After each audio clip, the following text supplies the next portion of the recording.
এনেকুৱা সময়খিনিতে যে মানুহৰ কমেণ্ট কি লিখিছে জানানে দেৱলতাই বলে নাই বোলে নিজৰ মাকক বোলে চৰকাৰী মেডিকেলত ভৰাই নিজে বোলে প্ৰাইভেটত হৈছে গম পাইছা। প্ৰাইভেট মেডিকেললৈ নহা মানুহ সিহঁতে আমাৰ শদিয়াতে কৰিম কৈছিলে।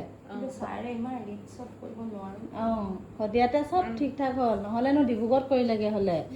এই লাষ্ট মুহূৰ্তত ছাৰে ক'লে নহ'ব, তাৰ ICU নাই যে এনেকৈ খালী নাই বুলি ক'লে, নহ'লেনো কাৰ এনেই এগালমান টকা খৰচ কৰিব মন যাব হয় নাই। ছাৰে বহুত সহায় কৰিছে। বলেনহঁতৰ মাকৰ ইমাৰ্জেঞ্চি আছিলে সেইখিনি সময়ত। চাইছিলোঁ প্ৰাইভেটত ভৰালে যিমান পইচা লাগে চৰকাৰী মেডিকেলতো আমাক সিমান পইচা সিমানে লাগিছে।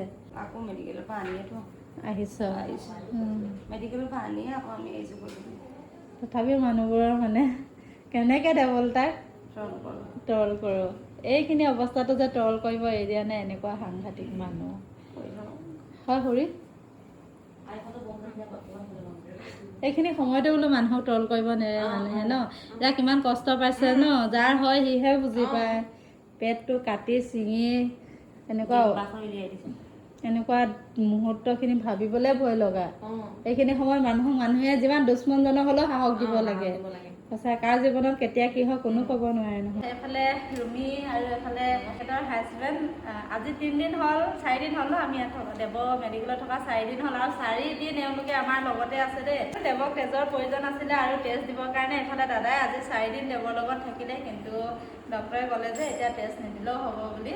তথাপিও আজি ৰাতিপুৱাতে তেখেতে খিচিৰি বনাই মেলি আনিছে দুইজনে।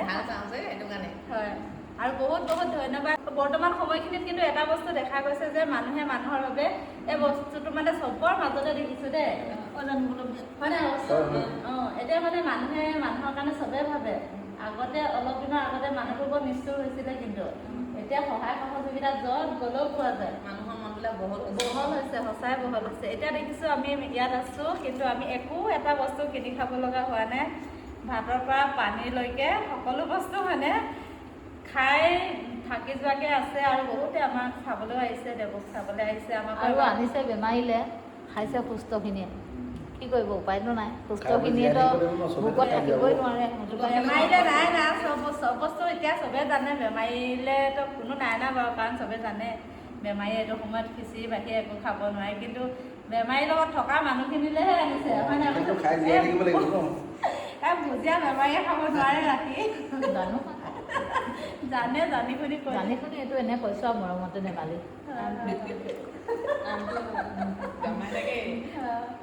আৰু এতিয়া তেওঁলোকে দেৱৰ কাৰণে খিচিৰি আনিলে, আমাৰ কাৰণে এইফালে চাহ আনিছে, মধুৰি নাচপতি, আৰু কালি ৰাতি লৈ আহিছিলে বাৰেকুৰিৰ পৰা আহিছিলে তেওঁলোকে লৈ আহিছিলে আমটো, তাকে কাটে বোলে খাই। খোৱা পূজা দিয়া কালি লাল চাহ, কালি গাখীৰ চাহ আনিছিলোঁ দুপৰীয়া।